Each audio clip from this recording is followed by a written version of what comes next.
couple months ago, I was part of a panel hosted by Foundation for Inner Peace, and we had a really good discussion on addiction, mental health, and spiritual wellness. And there were so many questions that were submitted that we didn't have time for, and the organization made the good suggestion that I could create a video later on and address some of them. So that's what I thought I would do today. And so I came to the woods so I could have the support of nature to reflect deeper. And I don't really have answers. I like calling it question and reflection because one of the fascinating, I guess, dialectical aspects of questions in this context is that when I'm asking somebody a question about a problem, it's not just to know what you think, but to discover what I think once I have better or more perspective. And so, in this sense, I think it's valuable to keep learning, never concluding. That's not to say don't take a stance on something, but bear in mind that we may need to be ready to change our position as new ideas emerge. And imagine if we had that flexibility and scaled that out at different levels of society, how much more cooperative and collaborative we could be. Let's look at the first question. Is sugar a lesser addiction, and how do you deal with that? And it looks like the next one is about emotional overeating, so we could kind of talk about those together. From a clinical perspective, problems with sugar or overeating or undereating would be classified by the APA not as an addiction but in eating disorders. And one way to make sense of this is you can abstain from drugs and alcohol or gambling, but you can't with food. And so in terms of mental health risk, it's not really lesser or greater than other addictions because when the problems are severe, there's definitely significant risk to the health and well-being of the individual. But it's very similar to addiction in the sense that with sugar there can be cravings and compulsion.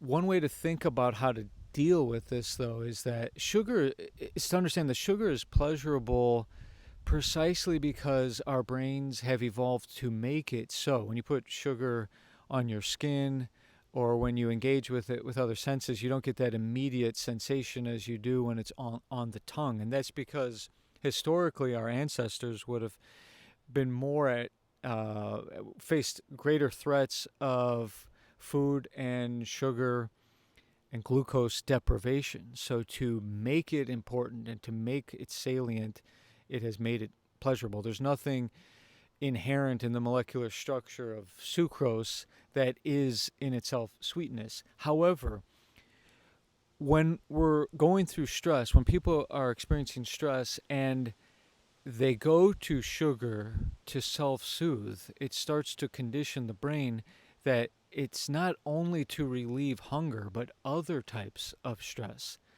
And so then this becomes compulsive as the pleasure construct is rewired around self-soothing. And this is what could happen with self-harm or other substances. However, the categorization and the treatment plan might look different.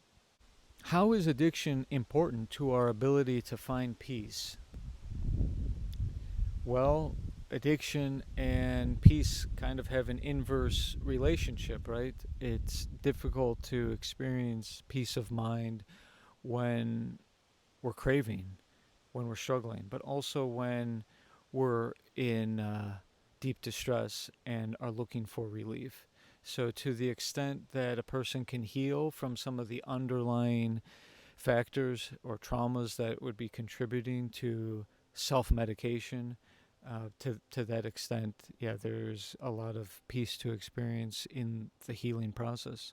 How does art, exploration in nature, finding your own way, and stepping into your power offer an alternative mindset to the negative, renunciant, or abstinent mindset of addiction treatment?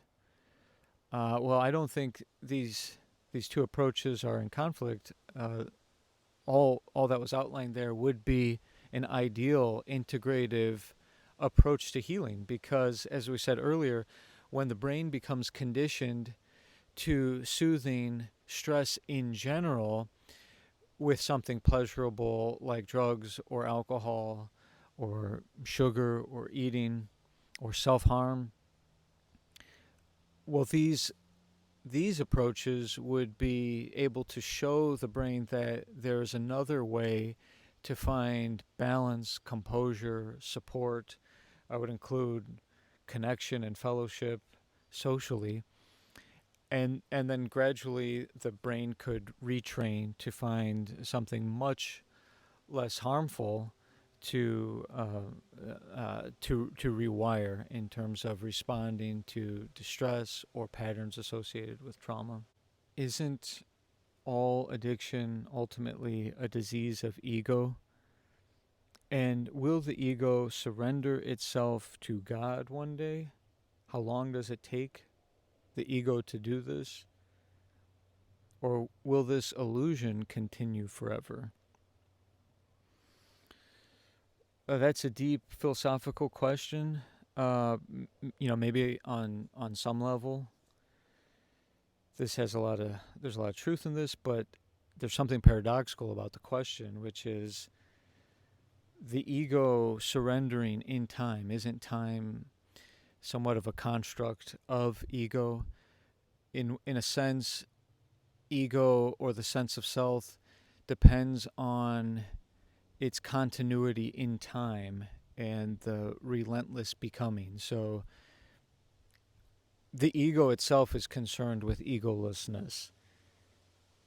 If we think about animals, they don't hang their diplomas on the wall or keep photos of their younger selves and special occasions and so on, because from the point of view of pure consciousness, it's always now, and that stretches out into or stretches out beyond time as eternity or infinity.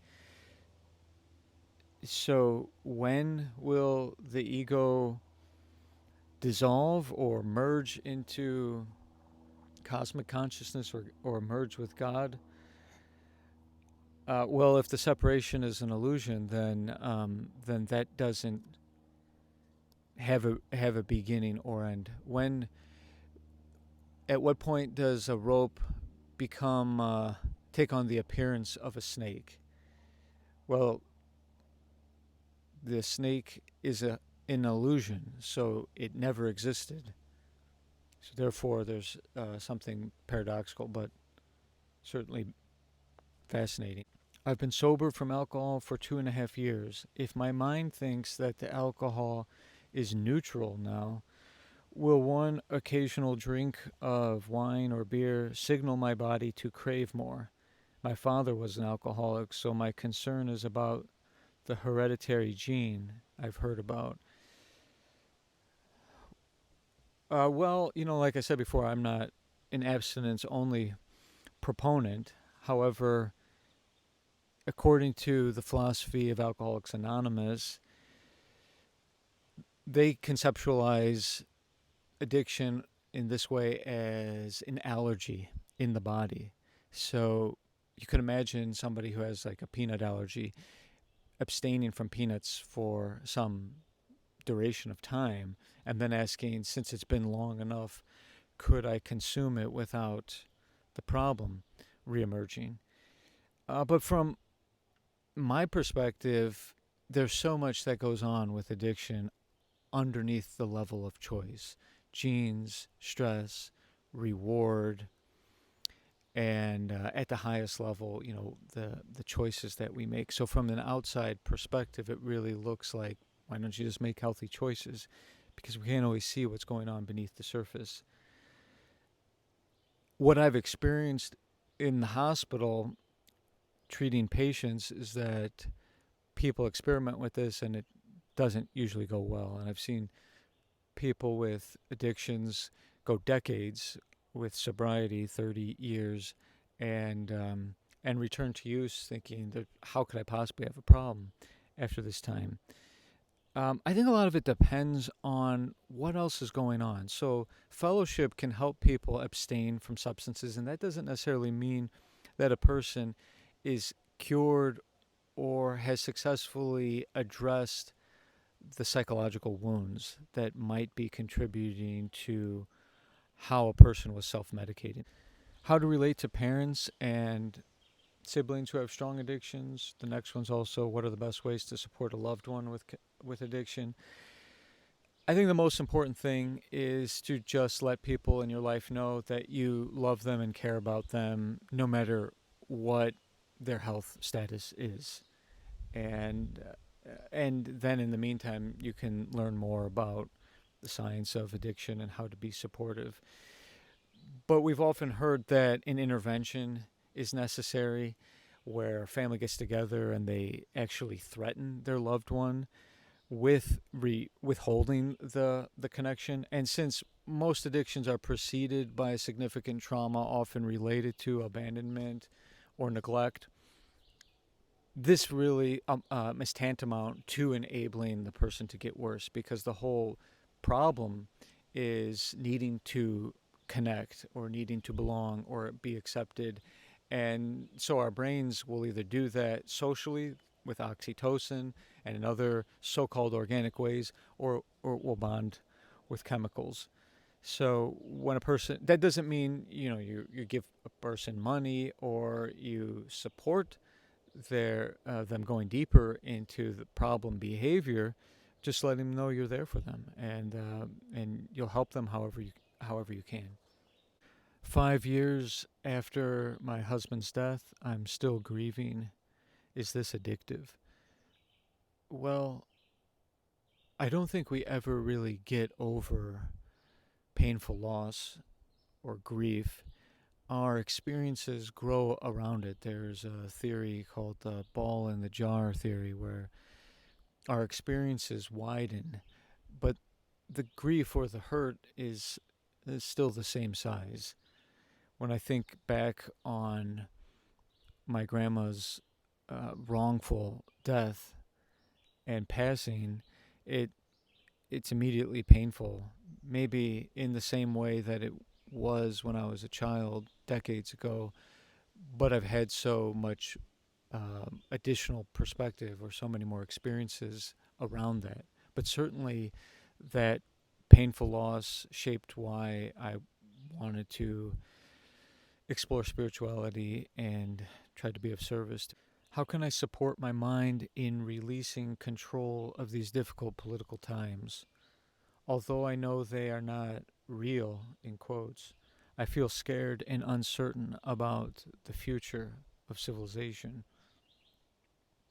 Well, um, do we need to fully release our thoughts about the times? And as far as them not being real, my spiritual guide said either treat everything as completely real and divine, or treat everything as unreal. I've met wise teachers and renunciants in India who lived in total simplicity and total sacrifice of their personal needs, having no home, no belongings, living in complete poverty and at the mercy of who might contribute to their survival. All in in the name of truth or realizing God. And I often feel like some of these rare seekers are contributing a lot to the healing of the world or the upliftment of the world. I think the problem is, in a spiritual sense, is being in between. It's not bypassing that's the issue in spirituality, it's the selective bypassing. If we're going to say this is unreal, can you bring that level of transcendence to all of the other drama in one's life, in relationships, in work, earning money, and so on. If not, then it's better to deal with life on life's terms. Be responsive, contribute what you can to the political discord, to the injustices. Show up, be present, offer your skills, and especially at different stages of life. I'm getting older, and have acquired experience, things, resources, but it won't do me any good to hold on to that for the rest of my life. So, to try to give back in this stage of life. Why should I guilt myself if sex addiction or porn watching isn't really hurting me or anyone else? Well, I think you're onto something with, guilt isn't always going to help anything.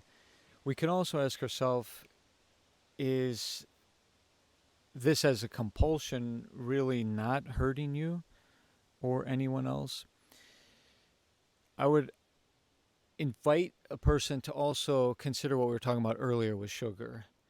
If we learn to use, or if we condition ourselves to use sex or pornography to relieve stress, then it starts to lose its meaning in terms of our overall wellness, in terms of sexuality and personal growth. And it then can become a barrier to authentic connection and intimacy when it becomes completely classically conditioned to be associated with other types of stress relief. And again, this would be classified differently from other addictions. This would be more in the DSM as sexual disorders, because similar to sugar or eating disorders, a person cannot be healthy by abstaining from connection, companionship, intimacy, and certainly the species cannot abstain from the procreative act.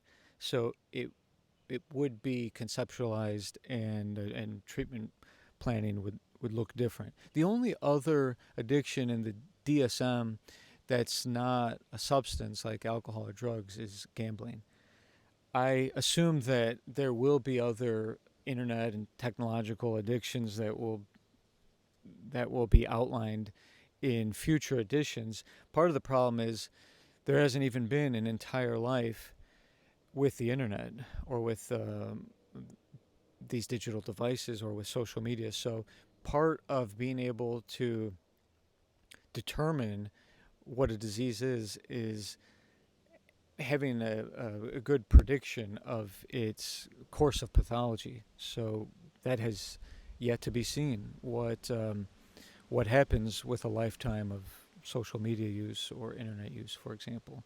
It's not looking like it's going to be positive when it's compulsive use or when there's addiction.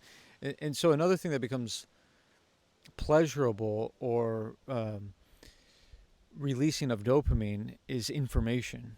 That's why it's called clickbait, because it sets the brain up to desire a hit of knowledge, and why the headline doesn't simply give you the desired answer. You have to keep clicking on it, sort of like pulling the lever in a casino, and why social media and so many sites and apps are engineered that way. Is it my addiction to be a people pleaser, and how to overcome that? Again, this is probably more of a symptom of other types of mental health conditions like anxiety, especially when it's preceded by dysfunction growing up or in relationship to a narcissistic parent, where the child learns that expressing anger or setting a boundary is only met with more toxicity. So this is why we have fawn added to the fight, flight, fear, or fight, flight, freeze instincts, because over time a child can learn that ingratiating the ego of the narcissistic parent actually reduces their own risk. The problem is how to break this habit once it's become a habit in adulthood. So really, when we find ourselves in this pattern, it's like trying to survive childhood in adulthood. And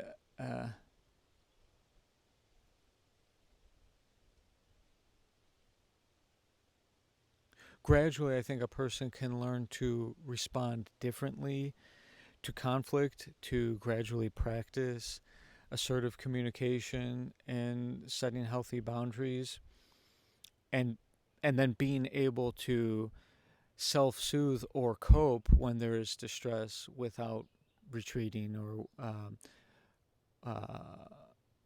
or without putting our needs last and prioritizing the welfare of everybody else first. Addiction counselors would say the best way to get an addict to quit is to wait for them to hit a low or to create one with doing an intervention. I don't think that's the best, that's certainly not the best advice for an addiction counselor to give. Oftentimes, patients or individuals themselves describe their turning point as a rock bottom, but that certainly need not be an intervention. Education and most of all, reducing stigma. Addiction is the most stigmatized disease, which means individuals struggling with addiction are more likely to be perceived as potentially violent, more likely to be blamed for their struggles. And all of this creates barriers to accessing care. Isn't addiction to God a healthy addiction?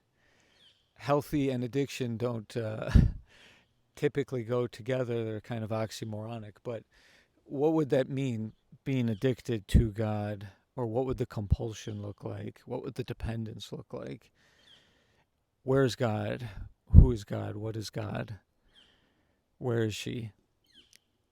There are some mystics of different traditions, like the Bhakti tradition of India, in Indian spirituality or Hinduism, where they never want to become one with God. They always want the separation to continue, in the sense one doesn't want to be sugar, one wants to continue to have sugar or taste sugar. So on some level, it's kind of a endearing concept to constantly seek the beloved, and that in of itself being enough. What tangible steps can I take to forgive myself day to day? I really like how that's framed, because forgiveness is rarely a one-time intellectual decision. Often in treatment, you bring up an old wound, and a person might say, oh gosh, I thought I had forgiven my parent for that, but now it's stirring up a lot of anxiety. And what they mean is they wanted to forgive, or they said, I forgive you, but the body keeps the score, as the book on trauma by Dr. Bessel van der Kolk says, which means forgiveness is a healing process, just like any other type of healing in the body. I can't just choose to be healed from a sprained ankle or a broken bone. I have to do something day to day, but most of all, to recognize what I'm doing to prevent the healing. And for this, it's really helpful to untangle forgiveness from a lot of other concepts that it gets conflated with, like reconciliation. One could forgive but choose not to continue a relationship with someone where trust is really not there. Or forgetting. Why would we forget? I mean, we don't really have any control over our memory in that way. Or giving absolution to. One might begin this healing journey, but also decide that it's important to pursue legal justice, for example. So there's a lot of other concepts that hold one back from healing. And we just take this word forgive and break it down. Day to day, give yourself the gift of moving forward. And this means no longer looking for happiness in the place where you believe you lost it. How to slow down the reaction or reactive thinking so I can make the right choice. I think we can practice with self-reflection and mindfulness, pausing and addressing our triggers. This takes practice, and oftentimes we recognize later on, wow, that really wasn't in line with my values or my true character, because the emotion or the trigger overwhelms us. There's a helpful acronym called RAIN in mindfulness teaching, which stands for recognize. Recognize that something has stirred something up, or that what mood you're in, or what you're feeling. A is allow it. Allow yourself to be upset. Allow yourself to feel the anger, to feel sad, to feel hurt.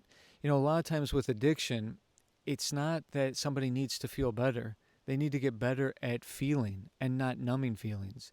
There's so many feelings that we don't give ourselves permission to feel, certainly not express. And it's different for different identities, because different emotions are socialized into us, what we can and can't express.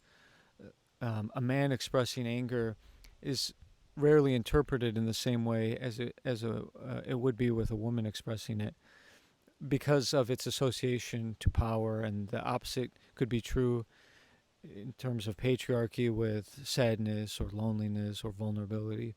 Anyways, whatever it is, we can get better at recognizing there's a feeling that's hard to feel. And if I could get better at allowing it to be there, then I is for investigate. What does it mean? What is this connected to? How is this part of my history? Or maybe something painful in the past. And sometimes it's just connected to something really innocent and tender, but from the point of view of our inner child, it was interpreted in a very serious way. And then nurture. So instead of the pattern of reacting with aggression or isolation or self-harm or substances or eating, we could take care of ourselves in a more holistic way. Is it possible to be addicted to negative thoughts even though we don't want harm to come to someone else? Why can't positive thoughts outweigh the negative thoughts? Well, part of this is, according to evolutionary psychology, that negativity had more survival value. So you imagine a hunter-gatherer remembering either where some beautiful, sweet-smelling flowers are, or where the saber-toothed tiger is hiding. Obviously, remembering the threat has more survival value than remembering something positive. And so this is called the negativity bias. The good news is that the present moment really has a powerful influence on the calibrations of our instincts. So you could think of this as a suggestion box. And even though for much of our life or much of human history, it's been layered with negative suggestions, fight, flight, and so on, when we start introducing healthier responses, not healthier, but kinder, let's say, and more positive responses, holistic responses, those go on top of the suggestion box. So the likelihood that we would reach in and pull out something positive, that can be the case, and doesn't take too long to try to train ourselves to have more compassionate reactions. The other thing to keep in mind is, just because we think something doesn't mean we have to buy into it. Don't believe everything you think. And much of what we think is not a reflection of something true about what we believe, but it's often a reflection of our cultural conditioning. And we can get better at recognizing that and and at the level of choice, that's much different than our instinctive reactions. I work as a volunteer with homeless people, and a lot of them are addicted. I would be very interested to hear thoughts around this topic. Well, I think there's often a stereotype of unhoused people having addictions and also justifying not responding to this, or not wanting to, give, certainly not to give money to people, because we have this belief that they'll just use it on drugs or alcohol. And and when this is true, I think something that's overlooked is the decision making faculties of the brain are disrupted by stress. And so when a person is unhoused or in poverty, or such a stressful socioeconomic status, then the brain is in survival mode. And so it is prioritizing its resources and even oxygen and blood, sending it to our largest muscles. And so it's hard to think in a way that is broader, more abstract, because historically the executive decision making and morality and all of that would not keep you safe when you're running from a predator or you're fighting an enemy.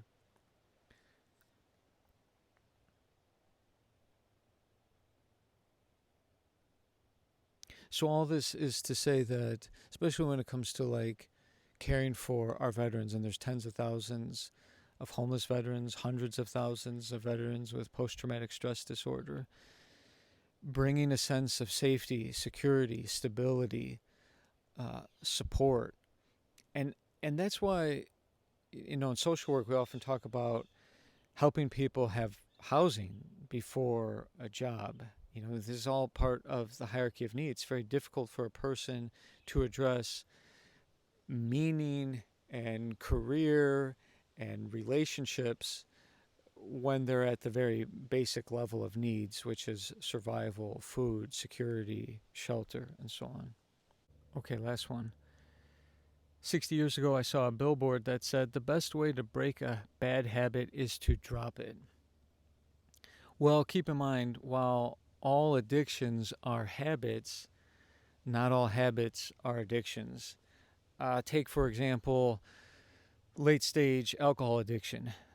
This involves chemical dependency, which goes way beyond a habit or choice. So, if somebody were to go cold turkey from this kind of severe drug or alcohol addiction, they could actually die from the withdrawal symptoms. And this is why some individuals actually need or require medical attention while detoxing. So, if we're talking about something like staying up too late, yeah, maybe I could change that habit overnight. But it's a clever saying, but without more context, it is misleading and potentially stigmatizing. Thank you.